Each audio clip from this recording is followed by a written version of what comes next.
I feel like he's trying to save what he can't save. Like you can't be, Captain Save a Hole. It's too late for that.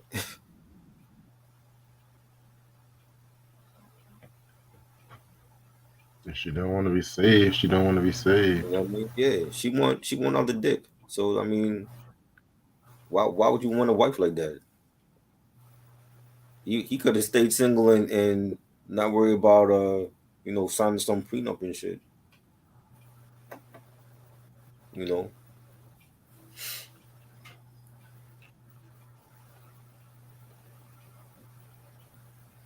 crazy. So you stay single, you ain't gotta worry about shit like that. You know what I mean?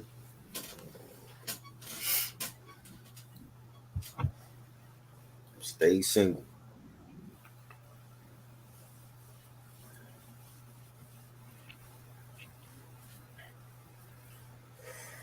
I just realized something. Huh? I just realized the last review was a Lil Kim review. That shit was trash.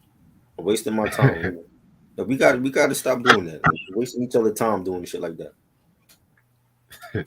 You know what I'm saying? You're infatuated with talking about trash, and I'm not. I don't know what's wrong with you.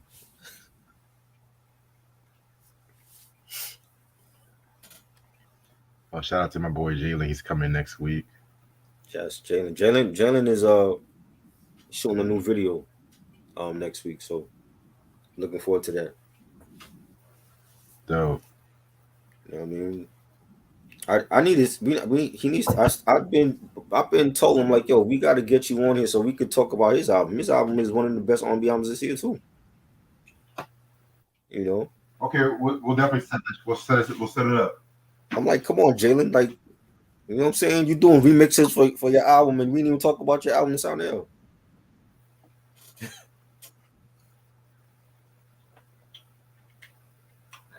I mean, I love Mary and shit, but damn, can we talk about your shit?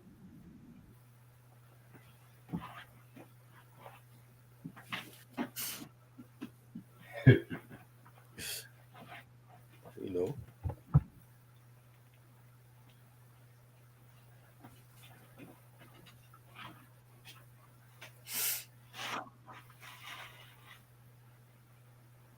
So Power, the Tommy spin off of Power is actually getting kind of good and shit.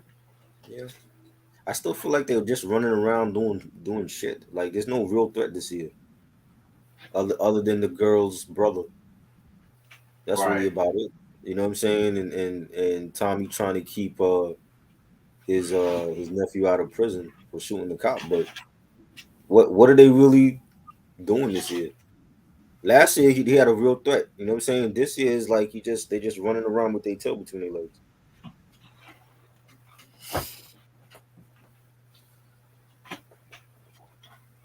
I was dying when Tommy was like, "There's only one way to prove you're not really a snitch."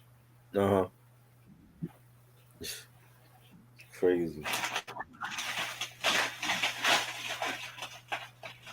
But but Vic's a dumbass. Oh man. Then Jannard, don't get me started on him. Jannard about to die. He never get high on your own supply. That was in 10 Crack Commandments, man. Apparently he wasn't around when Biggie was saying that.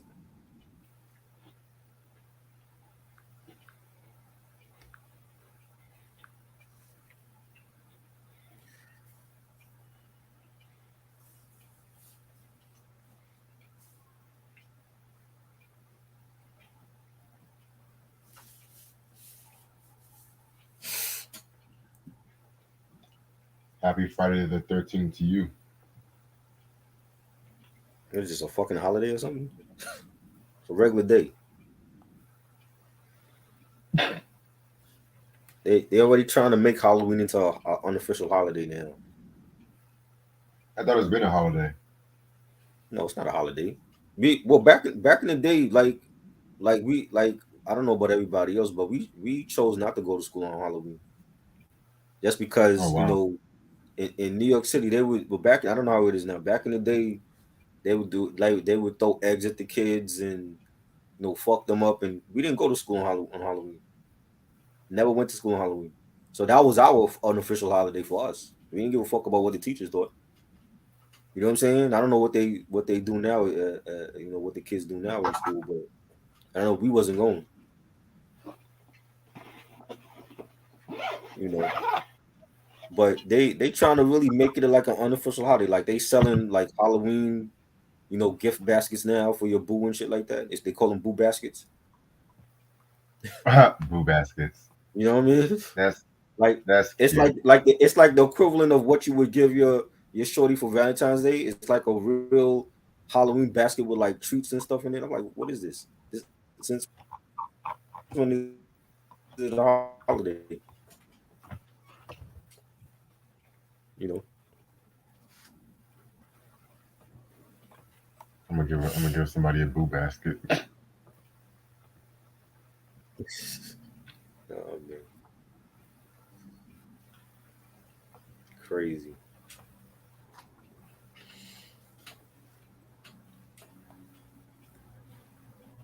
I'm gonna go on in about 7 more minutes.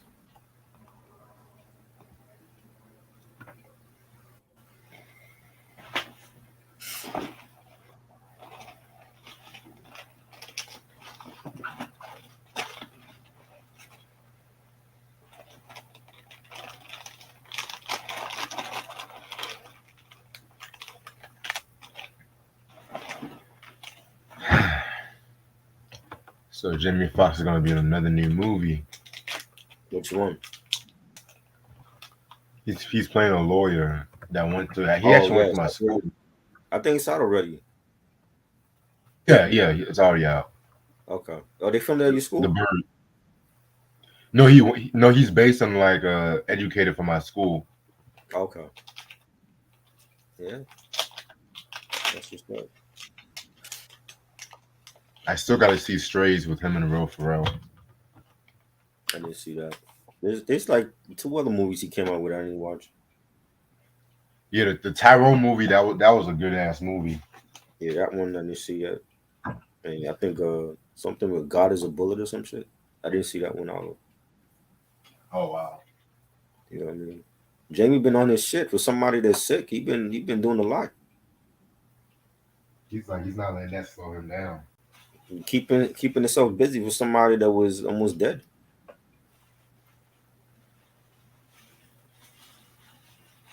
Are we gonna get a sequel of Booty Call next? Do you want a sequel to Booty Call? No, I didn't like the first one. Definitely don't want I to see a never liked sequel for it. You know,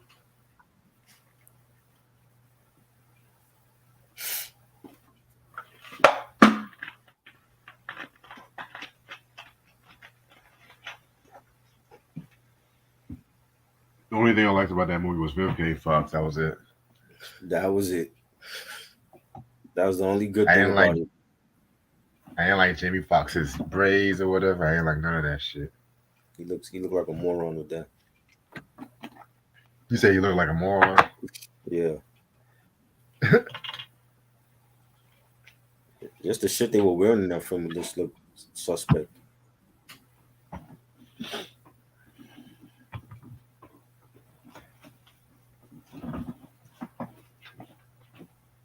Well, I can't believe my birthday's in like 3 weeks and shit. Yeah, end of the year is here. Right. Yeah, no. My school's homecoming is that time too. Hmm. Yeah. Might do the next collection video late January. That's a good time. Oh yeah. I was going to do it like later on this month. But I was like, fuck it. We just did one. Oh, I know. That's why I said fuck it. We Cause I gotta still has accumulate. We gotta accumulate the shit over a couple months and then show it. yeah. You know, Cause I was still getting some albums and stuff like that too. But I was like, I had to pay off some bills and shit. So once I pay yeah. everything off, Show off what you got for Christmas and all that. That's when it's gonna count. right.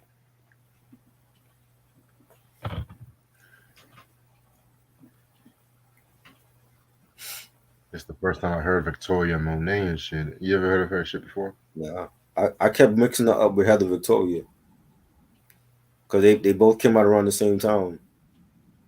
Right. But yeah, for the first time, yeah, she dope. Oh yeah. That's why I like the fact that we're like picking newer artists to talk about Yeah, either weekly or every other we week. can't listen to fucking Jodeci every day.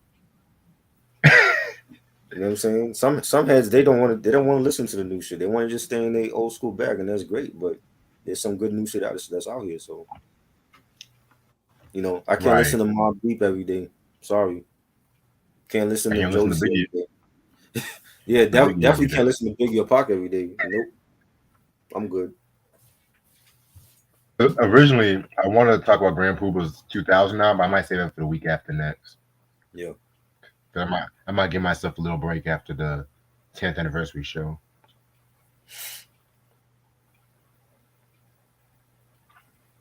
But yeah, man, cause there's some newer albums I do want to talk about before the year's over. Even not just newer artists, just from the yeah, veterans too. You know what I'm saying? yeah. Like we can't always talk about Nas new albums and shit like that too. Yeah. You know? Nas ain't got nothing out. He's promoting the album that's out now. That's great. Right. You know what I mean? Wait, what more can we say about Nas? You know,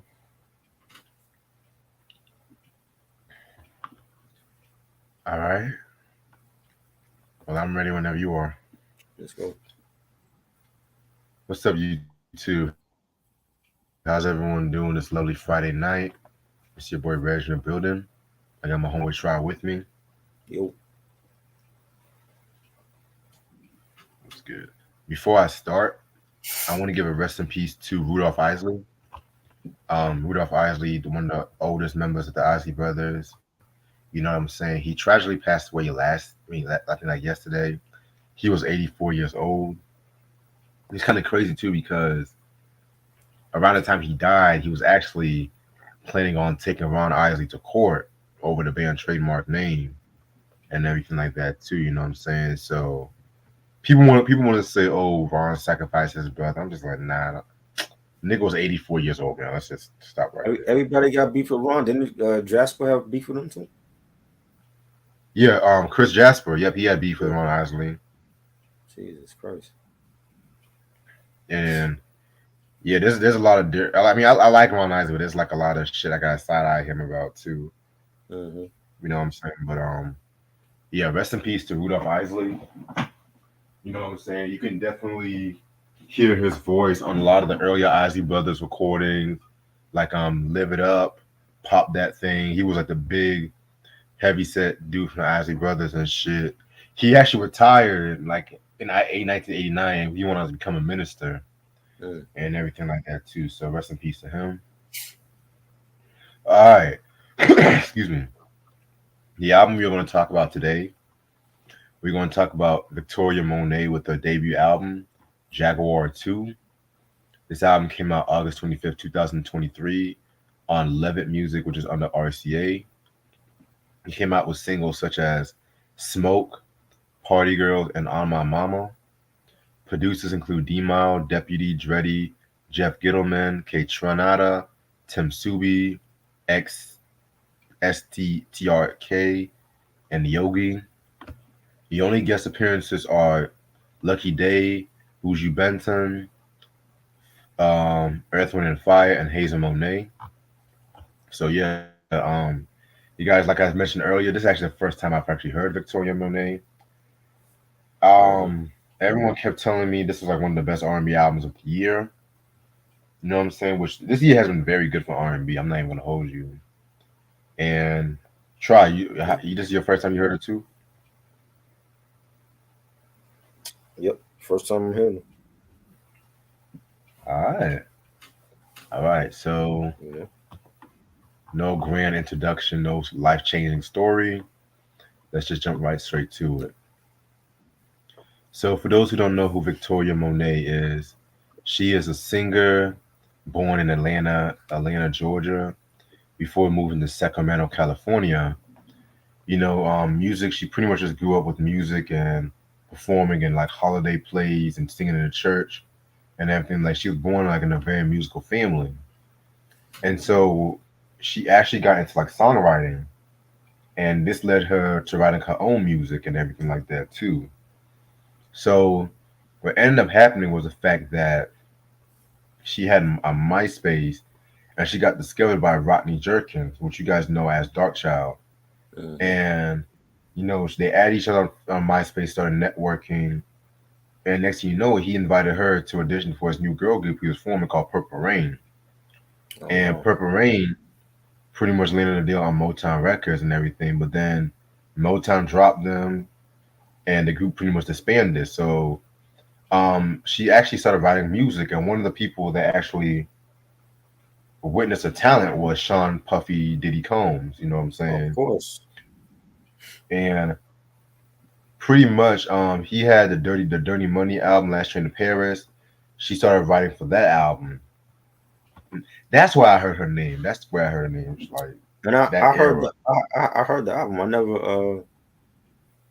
don't remember her from that album. Yeah, she was a songwriter Hmm. and did background vocal. Did she get paid? So Probably not. I don't know about all that. So then she actually got the attention from Atlantic Records CEO Kurt Coleman, and he pretty much offered a meeting to set up a record deal, and this led to her dropping the debut EP in 2014, Nightmares and Lullabies Act 1. And she dropped a follow up EP the following year, Nightmares and Lullabies Act 2, and everything.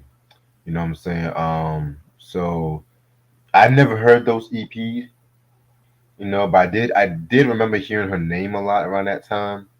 You know what I'm saying? So fast forward to 2016, she was torn with Fifth Harmony, the girl group and everything like that with like Normani and everything, and she was still dropping music, and she was collaborating with many other people like Ariana Grande and everything like that too, and that's when she pretty much was working on the Jaguar One, and Jaguar One was like pretty much originally she was supposed to have like three separate parts, which would all form like a debut album.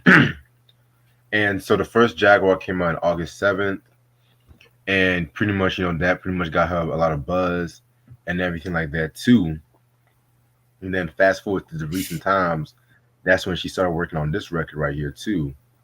Also too, she actually gave birth to her first child in February of 2021 too. So I just thought I should throw that out there. All right, so this is the album cover right here. A lot of R&B acts had the fucking this kind of album. Like the first thing that stinks in my head, Thundercats Drunk album. Yep. You know what I'm saying? It just always That's it. gave me that vibe. That there was this one meme when they said anytime when an artist leans, that means it's gonna be a good album. Hmm. Every time somebody has their face half of their face in the water, that means it's gonna be a damn good album and shit. Yeah, you would hope. Right. You know. Okay. So yeah, man, this is not too much of a long album. It only has like 11 tracks. So we're gonna start off with the first song, which is called "Smoke" featuring Lucky Day. Now, I'm not really the biggest Lucky Day fan like that. You know what I'm saying? I mean, he a good singer. Hmm. I've heard the recent project he came out with, and it was okay. I might have to re-listen to it. But when it comes to his features, though, I don't really mind him when it comes to his features. Yeah. This one right here is a nice little vibe and everything like that too. You know what I'm saying? Self-explanatory. Shit you smoke to. You know what I'm saying? Just relax to and everything. Yeah, man. Definitely has that vintage contemporary R&B sound mixed in with like the alternative R&B that you most likely hear this day and age. I mean, this one right here, fucking fire ass track. Yeah, the beat was dope. I definitely enjoyed it. And Lucky Day's a great singer. I liked his first album, and watching the Tiny Desk he did with Raphael Sadiq. And this was a good collab. To start off the album, and the beat was fire, and they were singing about hooking up and smoking together, and it was dope. Yeah, very, very dope. Track number two we got is the interlude, the smoke reprise.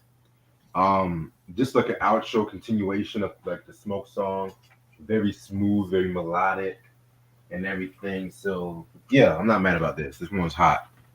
It was dope too. Different type of beat and melody, and but it was good. You don't see too many reprises like right after the first track on the album, but I dig it. Yeah, I definitely dig it too.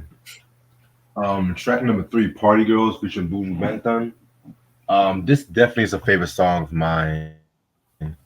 It has that dance hall feel to it, but at the same time, it mixing with like a little bit of hip hop soul with like neo soul melodies and shit like that too. You know what I'm saying? Yeah, this one right here is very, very, very dope. I love the bridge where Buju Banton is chanting on that track.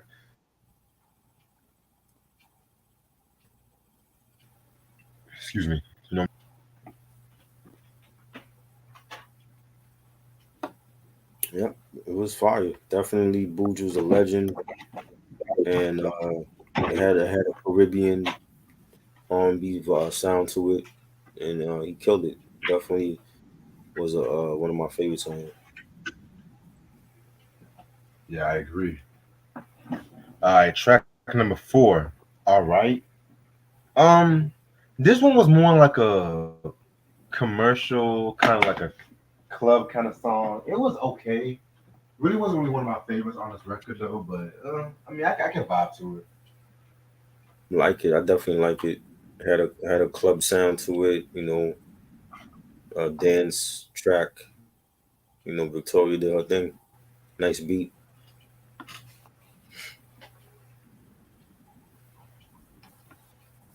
Okay. Track number five, Cadillac, a Pimp's Anthem. Um, very, very, very dope joint right here. You know what I'm saying? Just embracing that pimp lifestyle, that luxurious lifestyle. The beat definitely sounds like something you would definitely hear. Like I can definitely see Big Crit on that Uh-huh. beat. You know what I'm saying? I can definitely see it. Definitely has Outcast, Aquemini influences and shit like that too. You know what Yeah, I'm saying? This is definitely a favorite track of mine. yeah. This was definitely like Spotty Yachty when you hear it. This is like a Spotty Yachty Dopalicious instrumental that she was singing over. You got the horns on it and the bass line, and even like look at the album cover and she's like in the water and it's like stars out. It had that Aquemini, vibe to it. So I definitely enjoyed it. Yeah, I definitely enjoyed this joint too. All right, next joint. How does it make you feel? Man, this is a very, very, very great song. It definitely has like a lot of classic, excuse me, a lot of classic soul tendencies to it. You know what I'm saying?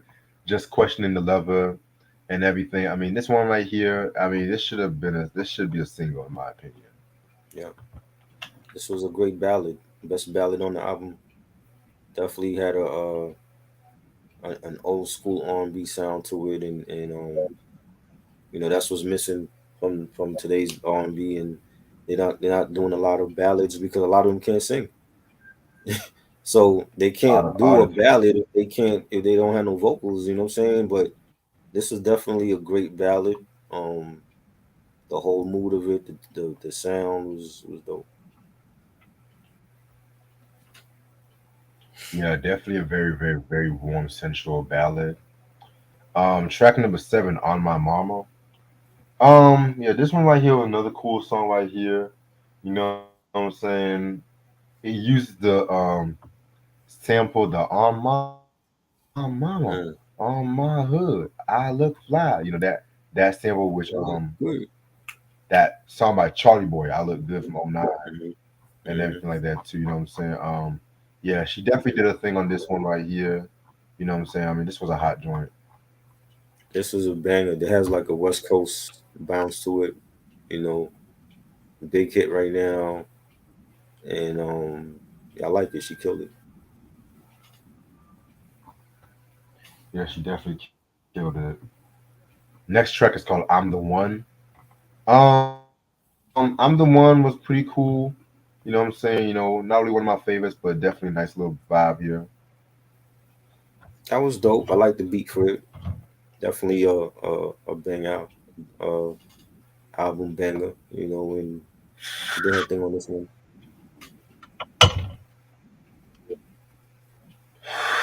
Yeah, she definitely did a thing on this one. Next joint we got after that, "Stop Asking Me for Shit." Another favorite track of mine, believe it or not. You know what I'm saying? You know, self-explanatory. This is kind of like her no scrubs, if that makes sense. You know what I'm Right. saying? Just like pretty much what I got from this track right here is motherfuckers who want to talk mad shit or don't want to listen, but then at the end of the day, you know what I'm saying? Excuse me. At the end of the day, they want to say, "Oh, woe is me," and yada yada yada, and all that bullshit. You know, so she just like stop asking me for shit and learning from your own mistake. That's pretty much what I got from the track right here. So, this joint right here was pretty cool. You know what I'm saying? One of my I love like that outro. The outro is what I love the most when it comes to this. Mhm. So, yeah, very, very, very dope. Yeah, this was great. Great beat. She killed it. She's talking about how niggas took advantage of her in the past, and she's not one to be she's not the fool anymore, and I definitely enjoyed it. I thought it was a great song.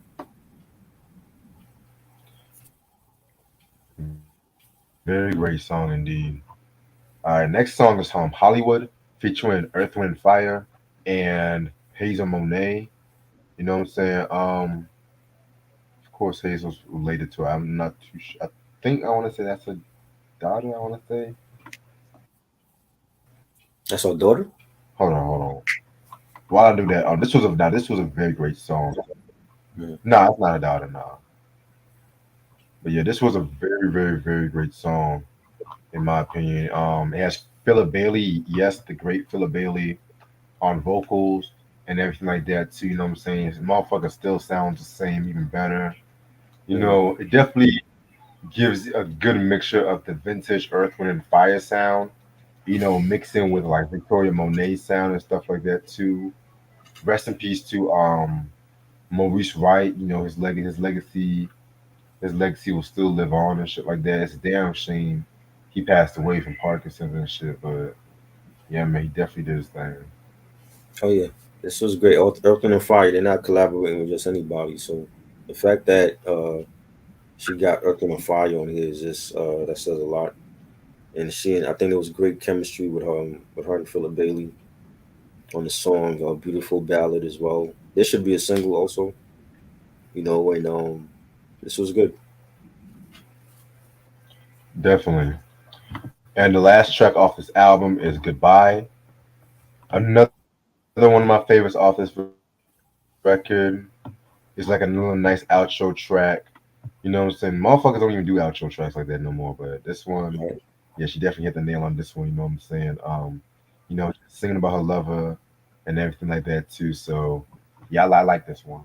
This definitely was a banger. You know, love the beat for this, and it's real melodic and soulful, and she did her thing on here. Great way to end the album off. Yeah, definitely. All right. Overall, this is a very, very, very dope album. In my opinion, it definitely deserves all the accolades that it's been getting. I mean, vocally, she definitely did a thing vocally. You know what I'm saying? I definitely felt like with this joint right here, you got like a lot of down tempo songs mixed in with a little bit of sensuality into it. You know, yeah. I mean, there was like one song I didn't really care for, and that was the what's that joint? What's that joint? The All Right joint. You know what I'm saying? But everything else is pretty good. I would give this a 4.5 out of 5. Definitely enjoyed it. The production was real melodic, real R&B. Soulful. The beats were knocking. She had her ballads that sounded like ballads. And to have Earth and Fire on your album that's major. You know what I'm saying? And she killed it. Lucky Day feature on Smoke was great. I think it's one of the best R&B albums of the year. Definitely. I Um, agree. on My Mama and How Does It Make You Feel, Cadillac, All Right, Smoke. This whole album is banging. So definitely 4.5 for me. Yeah, I definitely agree with you about that. All right. So yeah, I'm just gonna end this off right here because I gotta get ready for work, and I gotta work tonight, so I'm trying to get me some rest and everything. But next Sunday we're gonna finish off the Heavy D review. We're gonna talk about his reggae albums, which was gonna be the Vibes and Love Opus. So I never heard those albums in full, so really can't wait to hear those records and everything like that. And like I said, next Thursday at 8 p.m. is gonna be the 10th anniversary show. You know what I'm saying? So I really can't wait for that shit. Um, yeah, man. Make sure y'all subscribe. I just uploaded a video on my channel a couple hours ago. Hopefully y'all check that shit out. Favorite episodes of Different Worlds. So y'all check that shit out. Support a nigga. Anything you want to say before we head out? Mm, I'm chilling. All right. Y'all make sure y'all pick up or stream this album. Very, very, very good album if you love R&B. Appreciate this try as usual. All I'll right. see y'all later. Peace. Peace.